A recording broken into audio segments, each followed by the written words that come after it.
भारत के स्टार्टअप जगत में एक भूचाल आया हुआ है।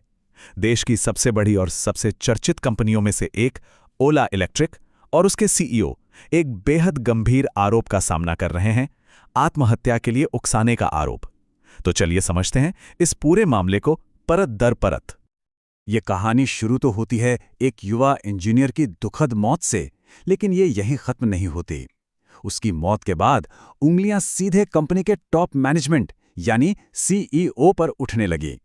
और आरोप भी कोई छोटा मोटा नहीं, बल्कि एक ऐसा आरोप जिसने पूरे कॉर्पोरेट वर्ल्ड में सनसनी फैला दी। और इस पूरे केस के केंद्र में है एक 28 पन्नों की डायरी। ये सिर्फ एक सुसाइड नोट नहीं है, बल्कि इसे उन घटनाओं का दस्तावेज माना जा रहा है जो अब एक बड़ी कानूनी लड़ाई की वजह बन चुकी हैं। आखिर ऐसा क्या लिखा था उस डायरी में? देखिए, घटनाएं कितनी तेजी से आगे बढ़ीं। 28 सितंबर को अरविंद की दुखद मौत हुई। उसके ठीक 2 दिन बाद 30 सितंबर को उनके बैंक अकाउंट में अचानक एक बड़ा अमाउंट ट्रांसफर होता है। और फिर एक हफ्ते के अंदर 6 अक्टूबर को कंपनी के सीईओ के खिलाफ पुलिस में एफआईआर दर्ज हो जाती है। उन्होंने मुझे मानसिक रूप से तोड़ दिया कि अरविंद की उस 28 पन्नों की डायरी के ये कुछ शुरुआती शब्द थे। बस ये एक लाइन उस गहरे दर्द और तकलीफ की ओर इशारा करती है जिससे वो शायद गुजर रहे थे। डायरी में जो आरोप लगाए गए वो सीधे और बहुत ही गंभीर थे। लगातार मेंटल टॉर्चर, काम का बेहिसाब प्रेशर, और इतना ही नहीं, सैलरी और जो भी बकाया पैसे थे उन्हें रोकने के भी आरोप लगाए गए। और यही आरोप अरविंद के परिवार की शिकायत का आधार बने।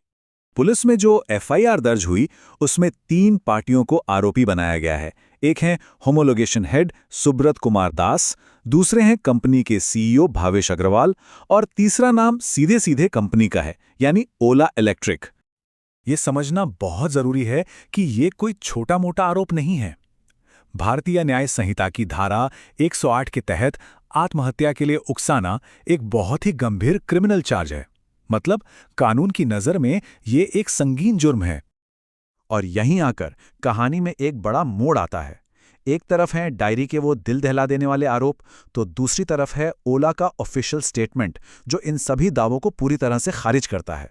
कंपनी का कहना है कि ना तो कभी कोई शिकायत दर्ज हुई और ना ही अरविंद का टॉप मैनेजमेंट से कोई सीधा लेना देना था। 17,46,000 रुपए, ये वो रकम है जो अरविंद की मौत के ठीक 2 दिन बाद उनके बैंक अकाउंट में जमा की गई थी।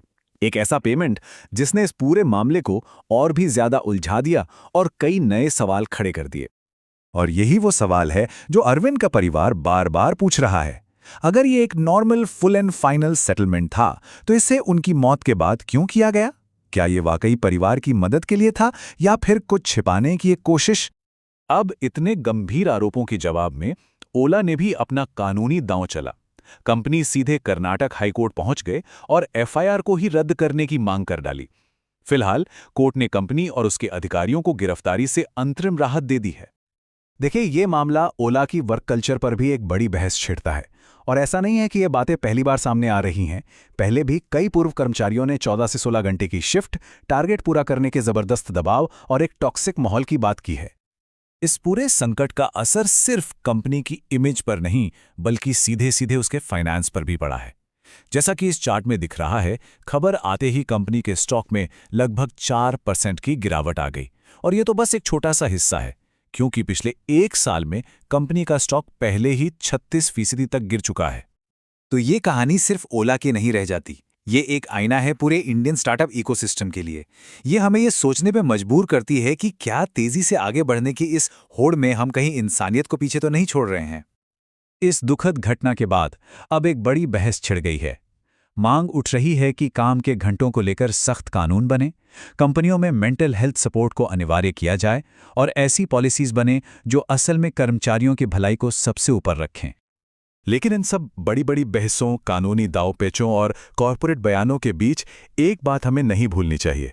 एक परिवार है जो आज भी अपने बेटे के लिए इंसाफ का इंतजार कर रहा है।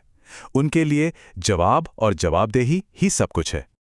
तो आखिर में सवाल यही बचता है, क्या ये सिर्फ एक कर्मचारी की निजी त्रासदी है या फिर ये पूरे भारतीय स्टार्टअप इंडस्ट्री के लिए एक खतरे की घंटी है? एक चेतावनी कि कामयाबी की कीमत कभी भी एक इंसानी जिंदगी नहीं हो सकती।